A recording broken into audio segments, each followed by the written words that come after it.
Hello student, कैसे हैं आप लोग। आई होप अच्छे होंगे, एंजॉय कर रहे होंगे। आज हम लोग स्टार्ट करेंगे न्यूक्लियर फ्यूजन। इससे पहले हम लोगों ने जो लेक्चर में स्टडी किया था वो न्यूक्लियर फ्यूजन किया और इसका यूज जनरली करते थे कहाँ, न्यूक्लियर रिएक्टर। आज का जो टॉपिक है बड़ा इंटरेस्टिंग टॉपिक है, न्यूक्लियर फ्यूजन। और इसका अगर हम रियल लाइफ में यूज की बात करें तो इसका रियल लाइफ में कहीं भी कंस्ट्रक्टिव यूज नहीं हो पा रहा है। कहीं भी लोग कंस्ट्रक्टिव इसका यूज नहीं कर रहे हैं। लोग मींस जो भी साइंटिस्ट एंड रिसर्चर हैं वो इसका कंस्ट्रक्टिव यूज नहीं कर पा रहे हैं। उसके क्या रीजन है, क्यों नहीं यूज कर पा रहे हैं, ठीक है। और अगर ये रिएक्शन कहीं हो रही है तो उस रिएक्शन के लिए क्या क्या कंडीशन है, क्या क्या चीजें रिक्वायरमेंट, ठीक है। तो उस पे बात करेंगे, उसमें डिटेल में चर्चा करेंगे, ठीक। तो माई सेल्फ डॉक्टर अरविंद पाल, आपका अपना प्यारा सा चैनल फिजिक्स क्लासेस को लाइक करें, सब्सक्राइब करें, शेयर करें, ठीक है। तो पहले तो पॉइंट टू पॉइंट बात कर लेते हैं। फ्यूजन मींस क्या है।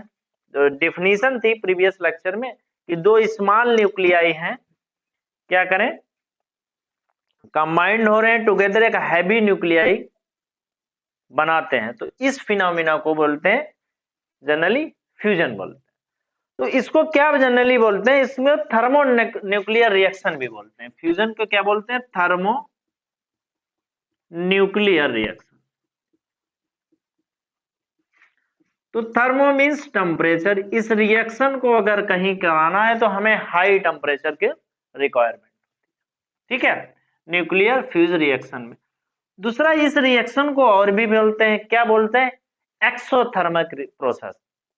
किस, exothermic process. It is exothermic, it is exothermic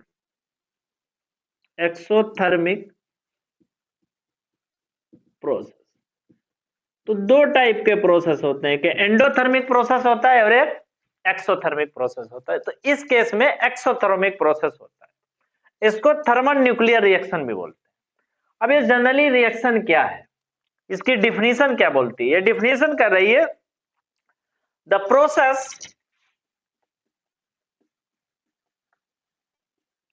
process in which two small nuclei combined। तो क्या करते हैं, कंबाइंड करते हैं, two small nuclei combined and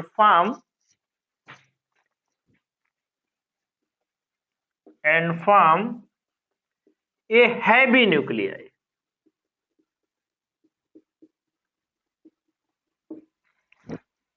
The process in which two small nuclei combine and form a heavy nuclei is called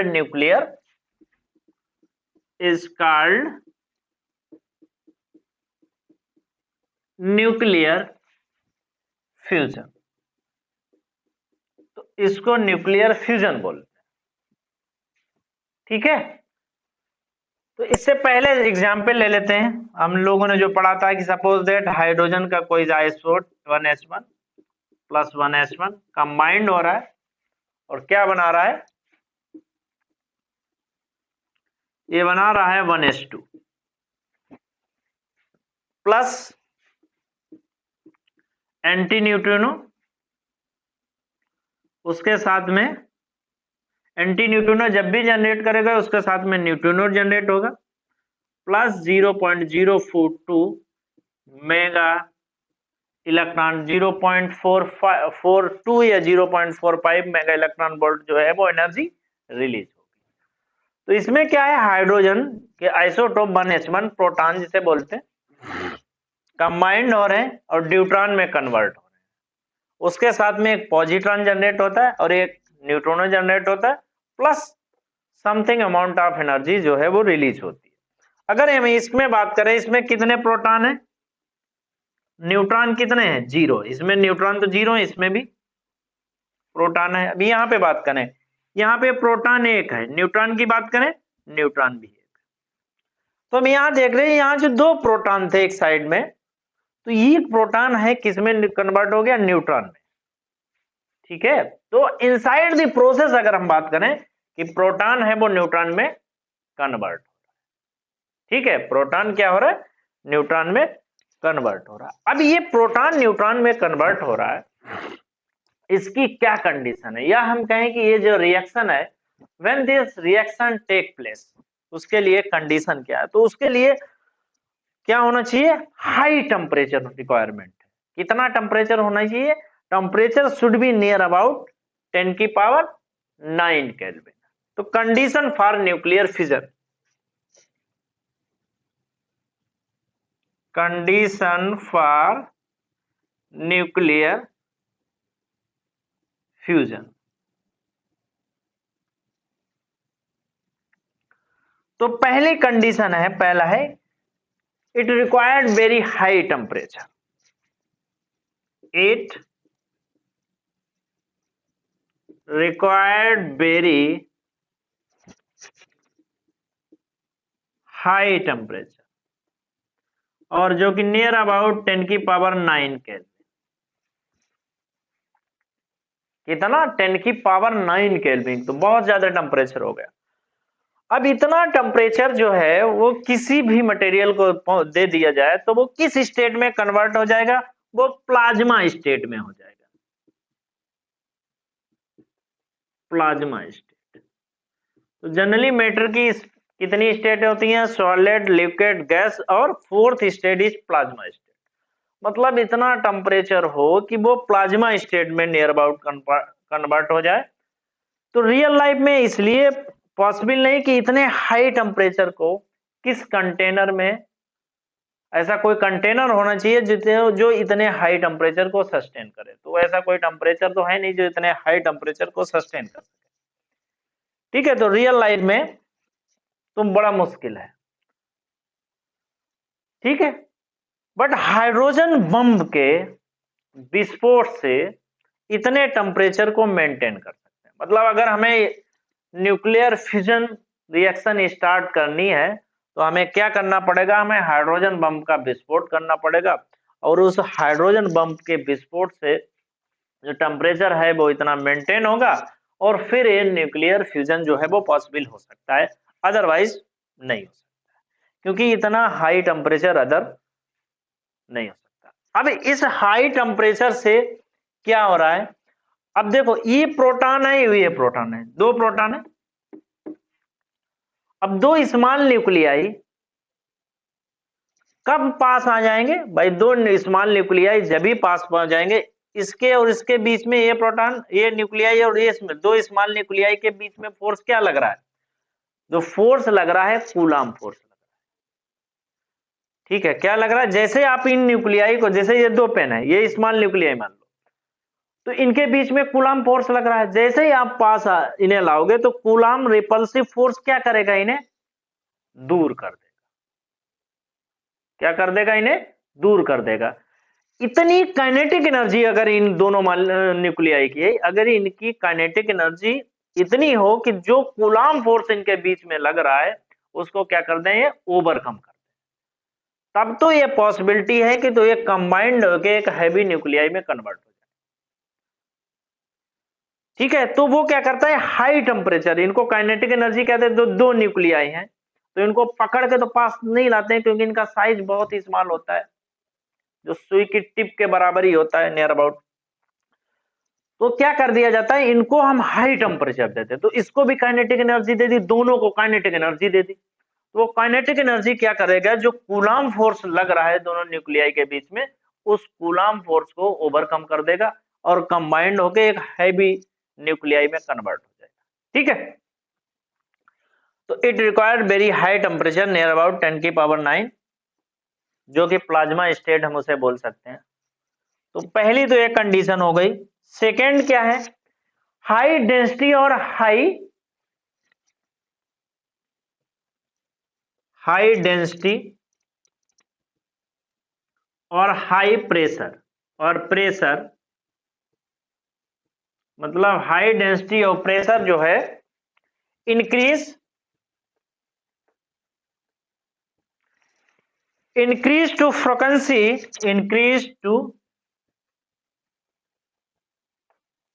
frequency of collision किसकी? High density और pressure increase to frequency of collision of light nuclei.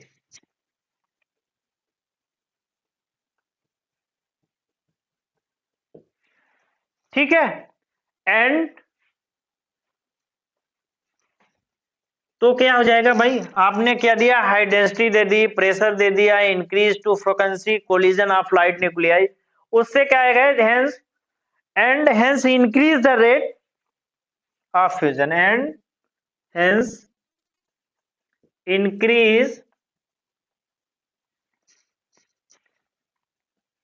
The rate of fusion.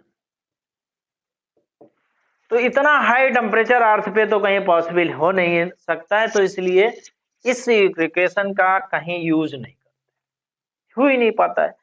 इसका generally कहाँ use करते हैं, अगर हम बात करें कि कहाँ जनरली न्यूक्लियर फिजन का यूज हो रहा है, तो न्यूक्लियर फिजन का जो यूज है, फ्यूजन का जो यूज हो रहा है, वो यूज हो रहा है स्टार सन के थ्रू जो एनर्जी हमें मिल रही है उसमें यूज हो रहा है। तो इसका कहाँ इक्वेशन हो रही है, इक्वेशन हो रही है सन and star,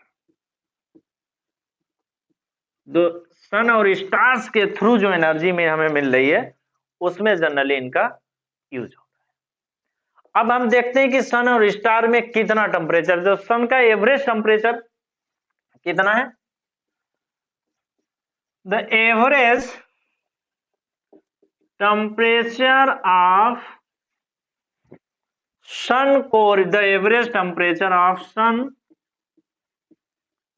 core is 1.5 into 10 की power 7 kelvin. The average temperature of sun core is 10 की पावर 7 केल्विन, और हमको कितना टेम्परेचर चाहिए, 10 की पावर 9 केल्विन। तो इसका मतलब ये क्वेश्चन अब उठ जाता है कि सन का टेम्परेचर भी 10 की पावर 9 केल्विन में नहीं है, फिर भी सन के अंदर ये फ्यूजन हो रहा है, तो ये फ्यूजन कैसे पॉसिबल है? ठीक है, क्योंकि सफिशिएंट टेम्परेचर तो है नहीं, हमको चाहिए 10 की पावर 9 केल्विन के टर्म में, ये तो बहुत कम है, 10 की पावर 7 केल्विन है। तो इसका मतलब ये समझ लो, ये जो लिखा है ना एवरेज टेम्परेचर, इस पे आप गौर करिए कि suppose that we have a container, यहां पर क्वांटम मैकेनिक्स लग रही है, ये मैं समझाने की कोशिश कर रहा हूं। Suppose we have a container और इसमें हम मान लेते हैं कोई ये पार्टिकल, इन पार्टिकल का एवरेज टेम्परेचर है वो कितना है, 1.5 इंटू 10 की पावर 7 के। अगर न्यूटोनियन मैकेनिक्स, क्लासिकल मैकेनिक्स की बात करते तो वो ये कहते हैं कि हर जो भी मॉलिक्यूल है उसका सभी का टेम्परेचर 1.7 केल्विन है, बट इसी के अंदर कुछ ऐसे न्यूक्लियाई होंगे, कुछ ऐसे मॉलिक्यूल होंगे जिनका टेम्परेचर 10 की पावर 9 से भी ज्यादा होगा, और कुछ ऐसे मॉलिक्यूल होंगे जिनका टेम्परेचर 10 की पावर 7 से भी कम होगा। ठीक है, बट उनका एवरेज टेम्परेचर है, तो मतलब कुछ का टेम्परेचर बहुत ज्यादा होगा, कुछ का टेम्परेचर बहुत कम होगा। तो जहां पे टेम्परेचर ज्यादा होगा 10 की पावर 9 केल्विन या उससे ग्रेटर देन, वहां पे न्यूक्लियर फिजन स्टार्ट हो जाएगा। ठीक है, और एक बार अगर रिएक्शन स्टार्ट हो गई फिर ऑटोमेटिक वो चेन रिएक्शन की से चलती रहेगी। ठीक है, तो इसको हमने जनरली मैक्सवेल बोल्ट्जमैन लॉ के थ्रू समझने की कोशिश करी। मैक्सवेल बोल्ट्ज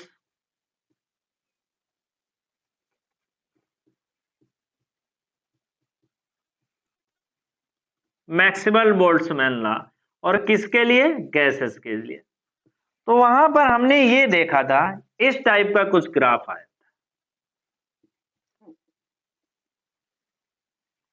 इस टाइप का। तो एक्स एक्सेस पे था speed of particle, speed of particle X axis पे, और वाई एक्सेस पे था fraction of fraction of particles, fraction of particles, ठीक है। तो अब अगर हम यहां पे देखें तो फ्रैक्शन ऑफ पार्टिकल इस वाले रीजन में उनकी स्पीड क्या है, कम है, बट हम यहां जैसे इधर जाते हैं तो इस वाले रीजन में इनकी जो है वो स्पीड बहुत ज्यादा है, ठीक है। तो वही सेम फंडामेंटल, इसी फंडामेंटल को अप्लाई करके समझने की कोशिश करते हैं सन में।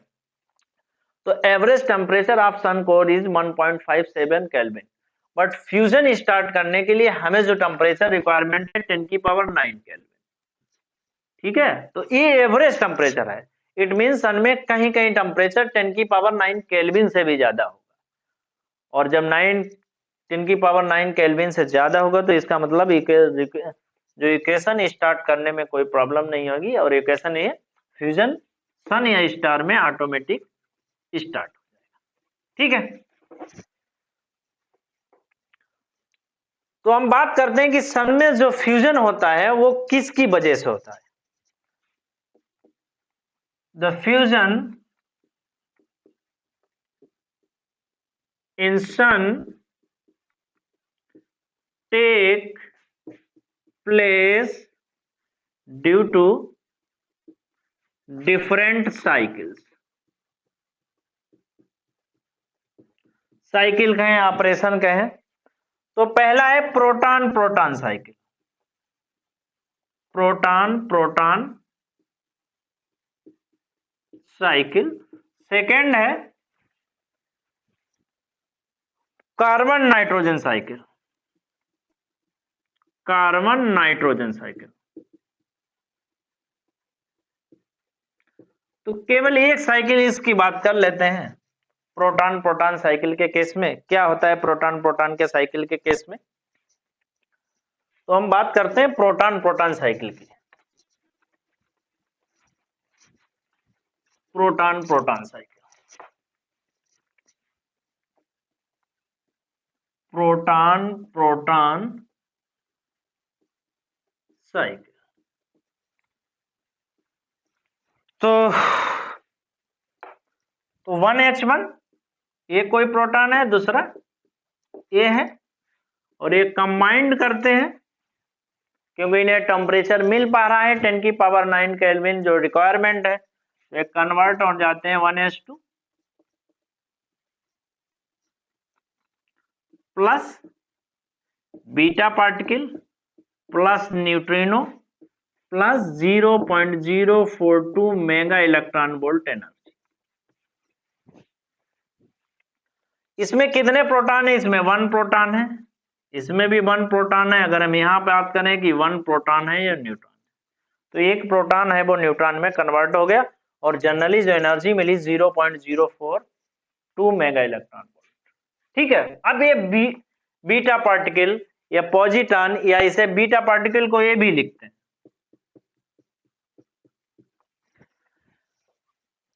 तो beta particle plus anti particle of beta particle minus electron आपस में कंबाइन करते हैं, और ये क्या जनरेट करते हैं, दो फोटॉन गामा पार्टिकल को जनरेट करते हैं। यहां से जो एनर्जी मिलती है plus 1.02 mega electron volt energy मिलती है। तो ये तो फर्स्ट स्टेप में होता है, इसमें स्टेप फर्स्ट में होता है। तो पहले स्टेप में दो प्रोटॉन कन्वर्ट हो जाते हैं, एक प्रोटॉन और न्यूट्रॉन में, पॉजिट्रॉन और न्यूट्रॉनो जनरेट होता है, उसके साथ में इतने अमाउंट ऑफ एनर्जी जनरेट होती है। देन एक पॉजिट्रॉन अपने एंटी पार्टिकल मींस इलेक्ट्रॉन के साथ में कंबाइन होता है और दो फोटॉन को जनरेट करता है, और उसके साथ में 1.02 इलेक्ट्रॉन एनर्जी। अब स्टेप सेकंड में आते हैं, देखते हैं कि अब स्टेप सेकंड स्टेप में क्या होता है। अब ड्यूट्रॉन 1s2 किसके साथ कंबाइन करता है, फोटॉन के साथ, 1h1 plus 1h2, 1h1 plus 1s2 means यहाँ पर एक प्रोटॉन है, न्यूट्रॉन 0। यहाँ पे कितना है? एक प्रोटॉन है, एक न्यूट्रॉन। ये आपस में कंबाइंड करते हैं और ये किस में कन्वर्ट हो जाते हैं? ये कन्वर्ट हो जाते हैं 1He3 या 2He3। 1He3 तो होता नहीं, 2He3 में कन्वर्ट हीलियम में। अब यहाँ पे देखा जाए, दो प्रोटॉन है और एक न्यूट्रॉन है। दो प्रोटॉन न्यूट्रॉन में कन्वर्ट हो गए, plus gamma plus 5.44 mega electron volt जो है वो एनर्जी रिलीज होती है। तो ये जनरली होता है सेकेंड स्टेप में। थर्ड स्टेप में क्या होता है? थर्ड स्टेप में 2He3 प्लस 2He3 हीलियम के आइसोटोप ये कन्वर्ट हो जाते हैं। ये कितने हो जाएंगे? 2He4। ये इसमें कन्वर्ट हो जाते हैं प्लस, और क्या हो जाता है? फिर ये फोटॉन में कन्वर्ट हो जाते हैं, प्रोटॉन में कन्वर्ट हो जाते हैं, और इसके साथ में जो एनर्जी रिलीज होती है वो near about 12.86 mega electron volt energy.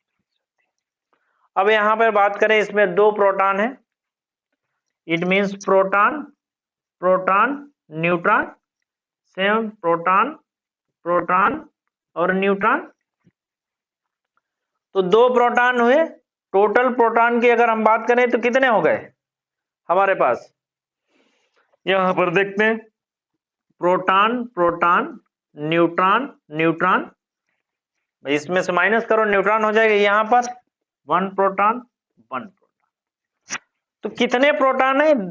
4 proton यहाँ, 4 प्रोटॉन यहाँ, 2 न्यूट्रॉन इधर है, 2 न्यूट्रॉन इधर। तो जितने नंबर ऑफ प्रोटॉन इधर है उतने नंबर ऑफ न्यूट्रॉन है वो उधर है। तो इक्वेशन जो है वो बैलेंस हो जाती है। तो पहली वाली केस में क्या होता है? प्रोटॉन न्यूट्रॉन में कन्वर्ट होता है और इतनी अमाउंट ऑफ एनर्जी जो है रिलीज होती है। अगर इस इक्वेशन को नेट इक्वेशन लिखना चाहते हो, नेट रिएक्शन शॉर्ट फॉर्म में कह सकते हैं जिसे शॉर्ट फॉर्म में क्या करें? अब इस इक्वेशन को 2 से मल्टीप्लाई करते हैं और इस इक्वेशन को 2 से मल्टीप्लाई करते हैं, ऐड करते हैं। तो इस इक्वेशन को अगर 2 से मल्टीप्लाई करें तो ये कितने हो गए? 1H1 प्लस 1H1 2 हो जाएगा, ये 4 हो जाएंगे। ठीक है, ये कितने हो जाएंगे? 4 हो जाएंगे।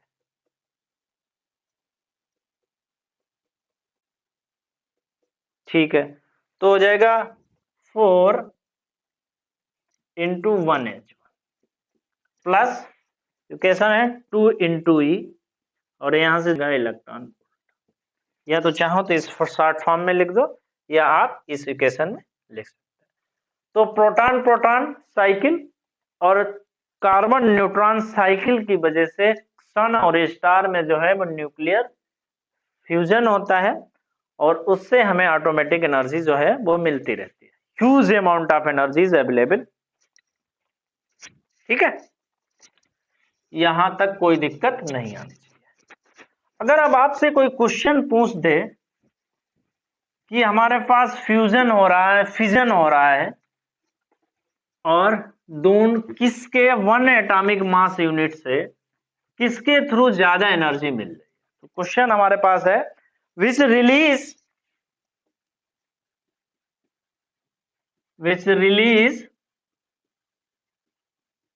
more amount of energy,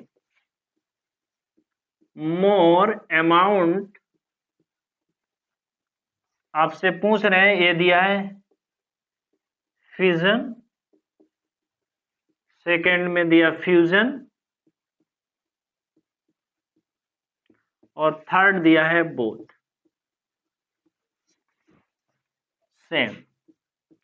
तो आपसे पूछ रहे हैं कि किसमें ज्यादा अमाउंट ऑफ एनर्जी जो है वो रिलीज हो। ठीक है, तो इसमें बात करते हैं फिजन में। इन केस ऑफ फिजन,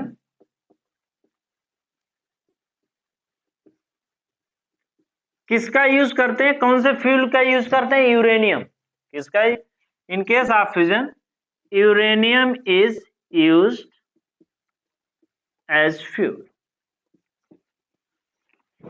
तो किसका यूज करते हैं? यूरेनियम। यूरेनियम कौन सा? 236, 235 किसी को ले लें, 236 ले लेते हैं, 236। और इसके थ्रू कितनी एनर्जी मिलती है हमें? 200 मेगा इलेक्ट्रॉन वोल्ट। 200, इसका मतलब 236 mu से कितनी एनर्जी मिल रही है? 200 मेगा इलेक्ट्रॉन वोल्ट। 1 AMU से कितनी मिलेगी? 1 AMU से मिलेगी 200 अपॉन 236, ये हो जाएगा 0.856 मेगा इलेक्ट्रॉन वोल्ट। इतनी एनर्जी इससे मिल जाएगी। तो ये वाला हो गया ये पार्ट। बी वाले पार्ट में बात करें, इन case of fusion,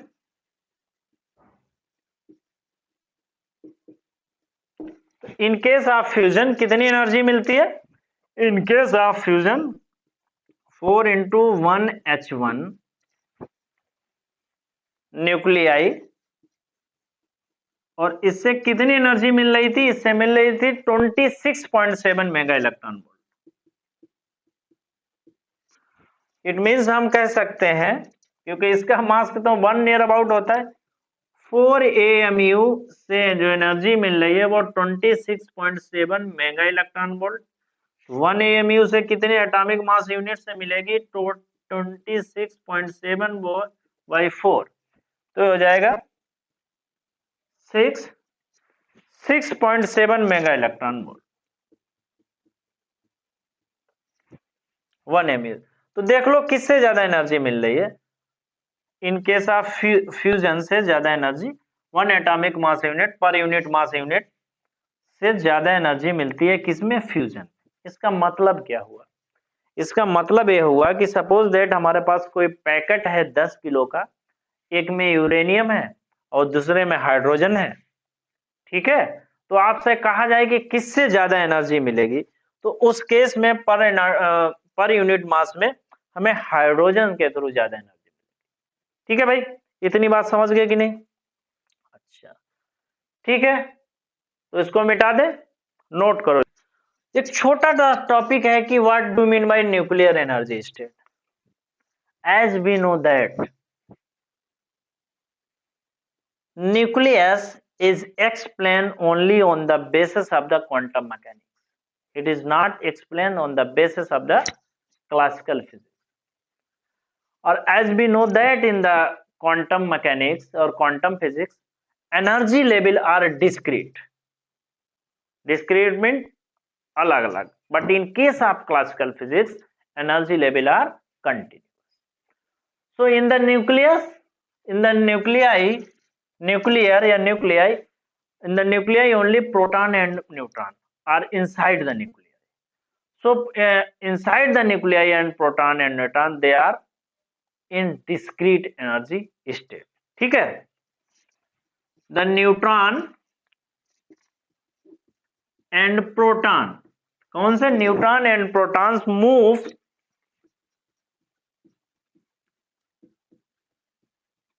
inside the nucleus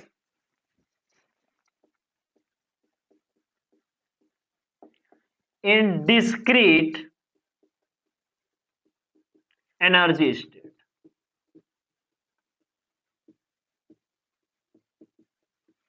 Discrete energy state. These discrete energy state called nuclear energy state. These discrete energy state called stationary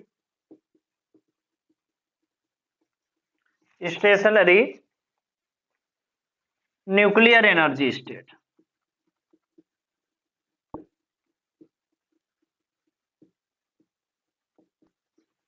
ठीक है? डिस्क्रीट मीन्स सब, तो किसी मान लिया एल्यूमिनियम के लिए हम ये दिखा रहे हैं, तो these are the ground state and these are these are ground state and these are excited state, and in between are the metastable state. These are the energy state. E. और किसमें? Electron volt. ठीक है, तो difference जो है वो mega electron volt या electron volt जे भी, क्योंकि ये न्यूक्लियर रिएक्शन है तो ये मेगा इलेक्ट्रॉन वोल्ट में ही एनर्जी लेवल होगी, मेगा। ठीक है, तो अब एक क्वेश्चन आता है कि what this difference between the nuclear reaction and chemical reaction. Difference between nuclear reaction and chemical reaction. In nuclear reaction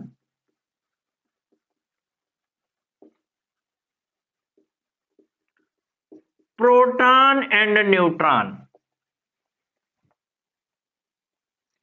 take place in reaction। ऐसे भी कह सकते हैं कि प्रोटॉन और न्यूट्रॉन रिएक्शन में पार्टिसिपेट करते हैं, और we can say क्या करते हैं? Nuclear itself goes undergoes transformation, या nucleus itself undergoes transformation. Nucleus का ही ट्रांसफॉर्मेशन हो जाता है, या हम कहें कि न्यूट्रॉन और प्रोटॉन पार्टिसिपेट करते हैं न्यूक्लियर रिएक्शन में। इस केस में the electron are participated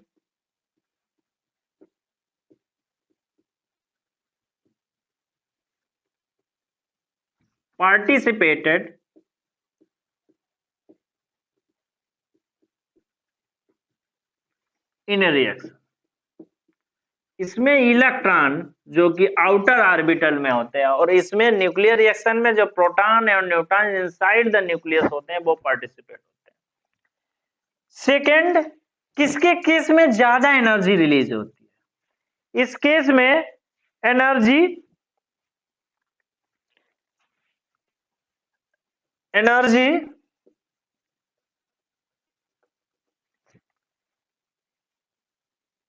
energy क्या होते हैं?